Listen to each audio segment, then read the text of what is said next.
She's just using her mom as a jungle gym. That's pretty funny. I've not seen a calf do that before. I'm sure it's common, but it's pretty cool to see. Old Dolly's over there by herself, being antisocial.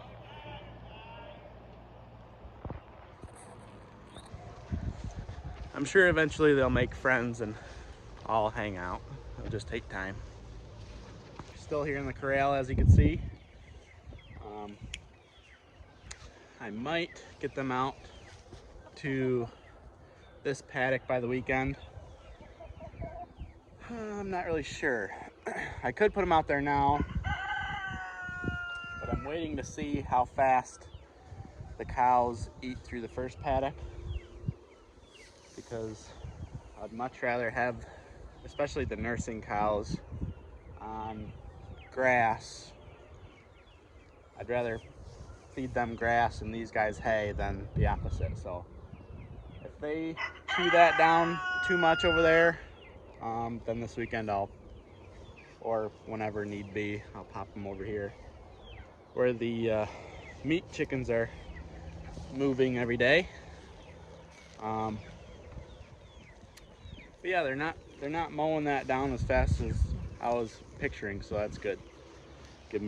Buy me a little more time. But this paddock is close to going to seed, and you really want to get to it before it goes to seed, because that's when it starts to lose nutrients once it goes to seed, as far as my understanding goes. So yeah, we'll see.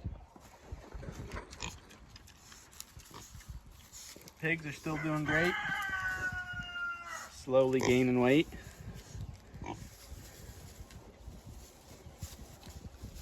The boar over there, he's a real pretty guy. He should make some nice piglets.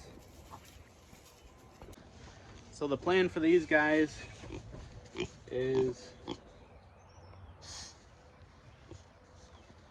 I'm going to I gotta fix this poly wire that's bordered in here. I'll fix that and get it hot to train them to poly, and then in a couple weeks,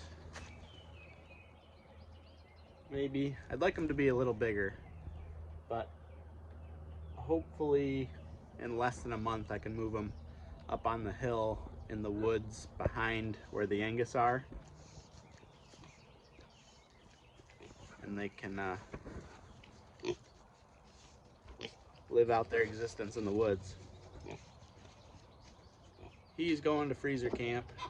That's my boar, and then my gilt just went over for some water, so those two will stick around. I have 2 more feeders and a registered IPP gilt that I will be getting beginning of June. So I'll have at least 2 more feeders and another gilt. So the pig program is looking up. These IPPs, they're really hard to find in this area, as I've said before. And then it's really hard to find good quality ones from registered stock. A lot of people claim they have IPPs, but don't have any proof. So I'm buying from registered stock so that I know what I have. I'm not so concerned with registering animals because I'm not going to be a registered breeder. I would like to be a breeder, but that piece of paper really doesn't mean much when you're selling feeder pigs. So that's my plan, is to sell feeder pigs and keep back as much of the breeding stock as I can, and grow that operation to hopefully be in the feeder business like I wanted to be when this whole farm started. But I think these guys will be better suited for what I want to do, and I'm going to try to keep them out on pasture and woodlots their whole life, so I can sell them as, you know, good genetics. You know, they're trained to polywire, they know how to live in the woods. So if people want to do pastured pork or woodlot pork, or, you know, anything like that, they can buy from me knowing that these animals come from that background. So that's a little update on the pigs. Let's go to the meat birds, I guess.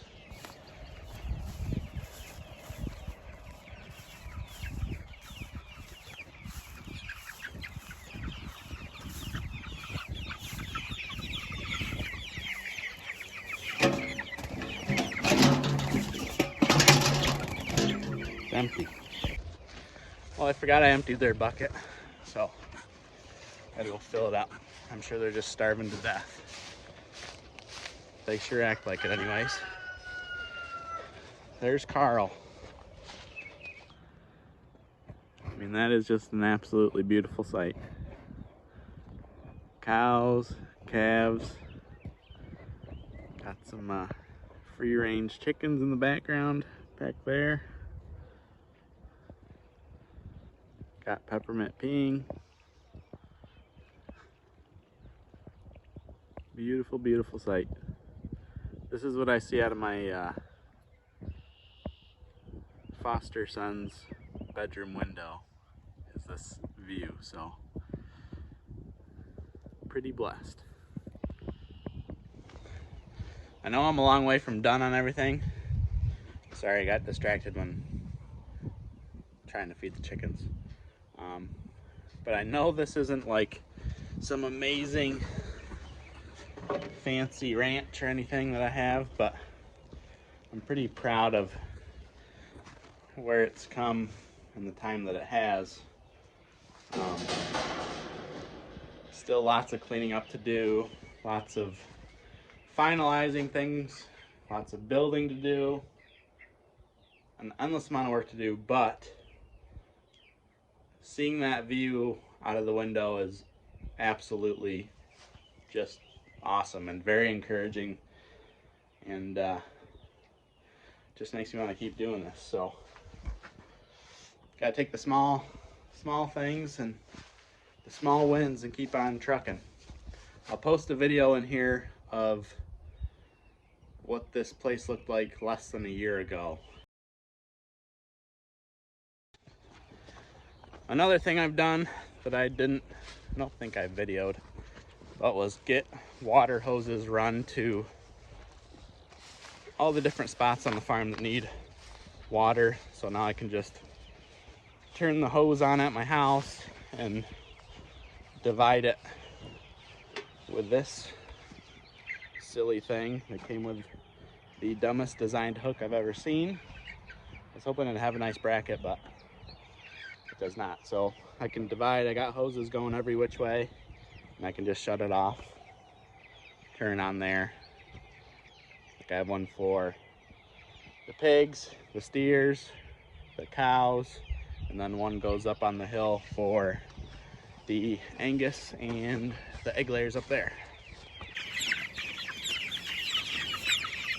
Time to get attacked by chickens.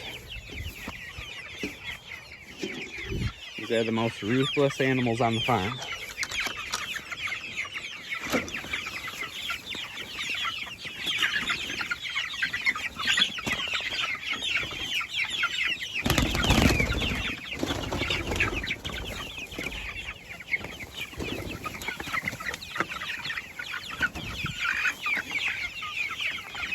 I just let some of them come out because they go right back in. There's something wrong with this guy. Uh-oh.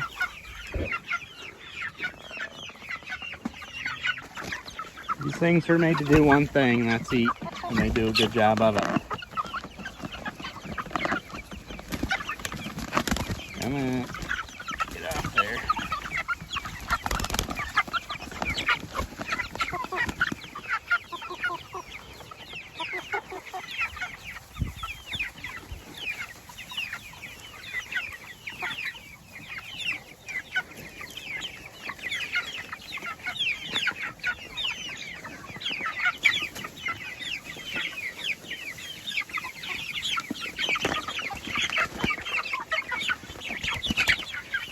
Unbelievable. There's always one that gets squished underneath it because they just are insane. The rest of them will find their way in.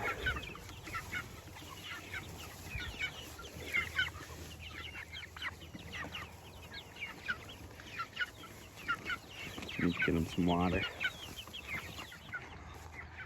Dolly, how are you doing? Still being a loner? You get along with them girls. You'll get along with them. You better be dropping the calf here for too long too. That was the deal, right? Better have a baby in there.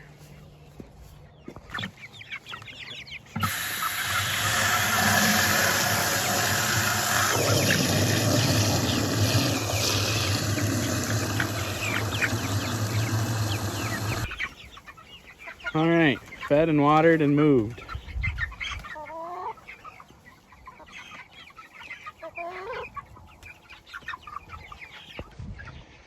All right, let's go give the cows a little bit of grain. Go say hi.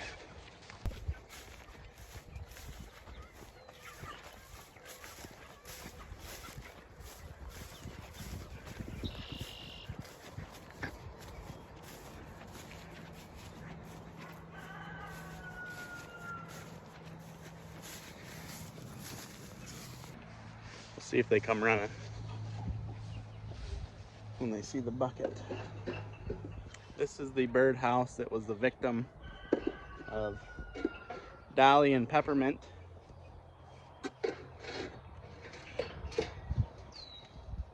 There were some chicks in there that unfortunately didn't make it. All right, got our first customer.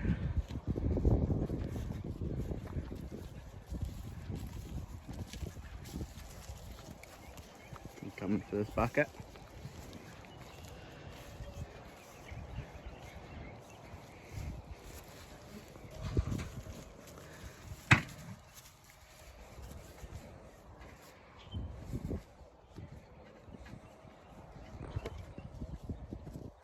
Dolly will have to wait her turn. Sorry, baby. Yeah. It's all gone. Don't take it out on me.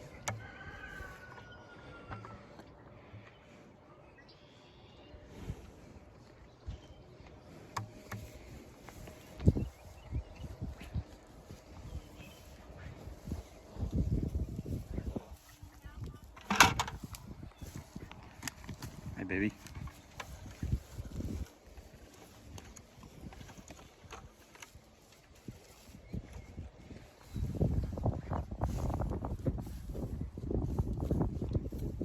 What are you doing, mister?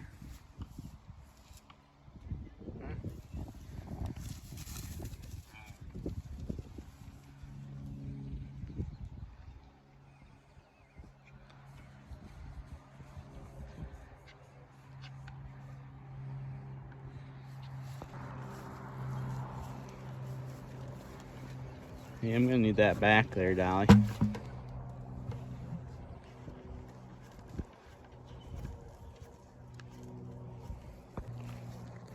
So this paddock is looking not too bad, as you can see. It's starting to go to seed, which is not ideal because they'll pass this over. You can see there's some nice clover in here. Probably got, I don't know, 6 inches of grass. They'll trample some and eat some and kind of pick through what they want. But all in all, it's lasting them a good little while so far. We've come through here. See, this is all clipped off. They'll just take the top, which is what you want. You don't want them eating it all the way down to the ground, because once this gets exposed to sun, the sun will burn it.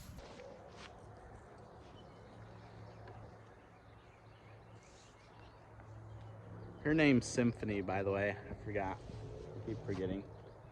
I guess maybe I'll keep it. I don't know. It's been her name for 13 years or whatever. So, not that she knows her name, but. All right, Dolly. I'm taking that bucket back.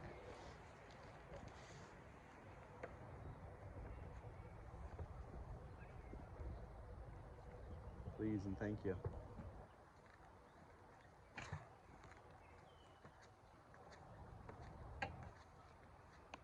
Be a good time to jump on and go for a ride.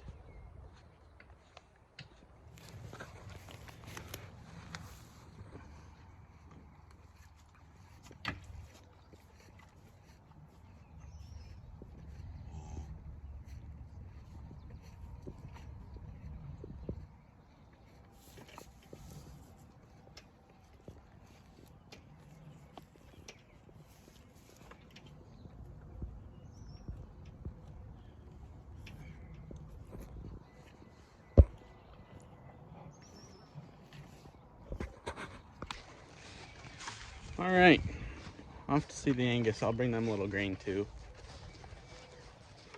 just because I haven't given them any in, since I put them up there. Just give them a little treat. So as far as the grain-fed, grass-fed deal goes, what's better, what's healthier, on and on and on. Now obviously cattle were designed to eat grass. They're a ruminant animal.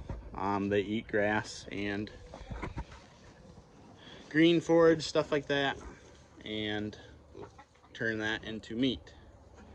Grain is not really a natural thing for them to be eating, but clearly it makes a really good quality steak as far as the prime and all that stuff goes. The rating goes by marbling, I believe. So I have people that are really interested in grain-fed beef, and I have people that are really interested in grass-fed beef. And my intention is to do both. The few customers that want purely grass-fed, grass-finished, 100% grass, I believe I can satisfy their needs without any issue. They eat grass and hay. The ones that will be grain-fed, and by grain-fed it's not a feed lot where they just eat grain all day every day. They're gonna be on grass, and then I'll probably divide out whatever group I want to put on grain, and I'll just have a feed trough I can dump grain in once a day or whatever, and they can have a little of both. These animals are super lean naturally. The Longhorns are super lean naturally, so for people that like steak that you buy in the grocery store, they would most likely turn their nose up to something like this because it's so lean. It's basically venison. It's just dark red, very, very little fat on grass alone. So I want to be able to satisfy multiple types of customers, and myself included. I'm a sucker for grain-fed beef. I believe that the ruminant animals are a pretty magical creature, and they can turn grain into a healthy food source.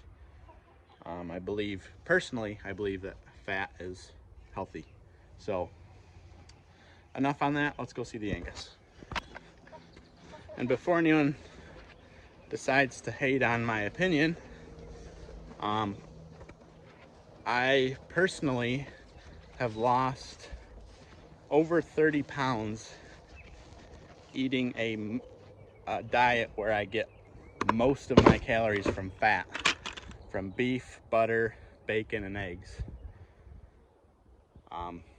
You know, steak as well, but I eat a lot of ground beef, I eat a lot of eggs, and I eat a lot of butter.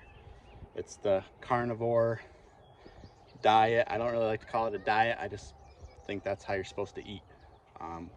Cholesterol, according to people in good shape, cholesterol is good for you. And cholesterol, I know it's obviously a controversial deal because these severely overweight doctors tell you that cholesterol is bad, but in fact, cholesterol is super important for hormones in your body. I'm not really scientific on the whole deal, but I listen to a lot of podcasts, and like I said, I lost 30 pounds myself eating mostly fat, and I feel better than ever, so I'm going to continue to do so. Well, I totally forgot the egg layer pullets are up here, so now I got to go back down and get grain for them. But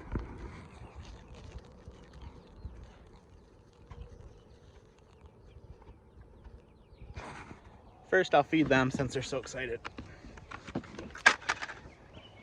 Just another closing thought on the whole diet whatever thing, and then I'll leave it alone unless people want to hear more about it.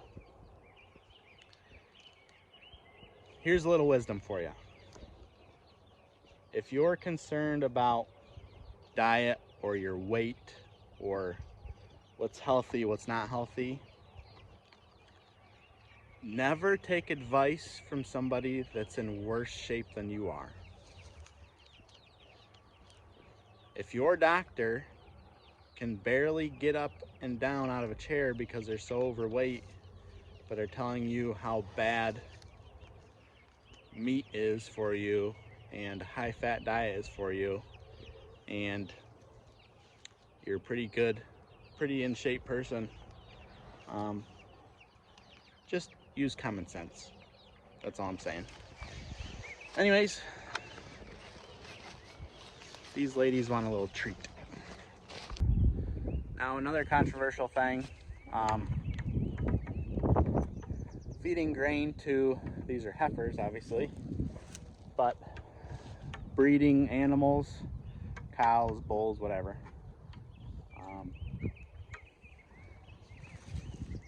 A lot of people will say not to feed grain, whatever, don't fatten up your breeding stock, which, you know, makes total sense to me.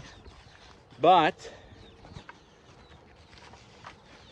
to throw a little curveball in that, the guy I buy my baleage from, he runs Angus, an Angus herd, and he has some fat cows, and I was talking to him about diet, because he feeds grain, and I was asking him if he feeds grain when they're on pasture, and he said yes. And so we went into that a little bit, a lot, not just steers, but heifers and cows and bulls and all that. And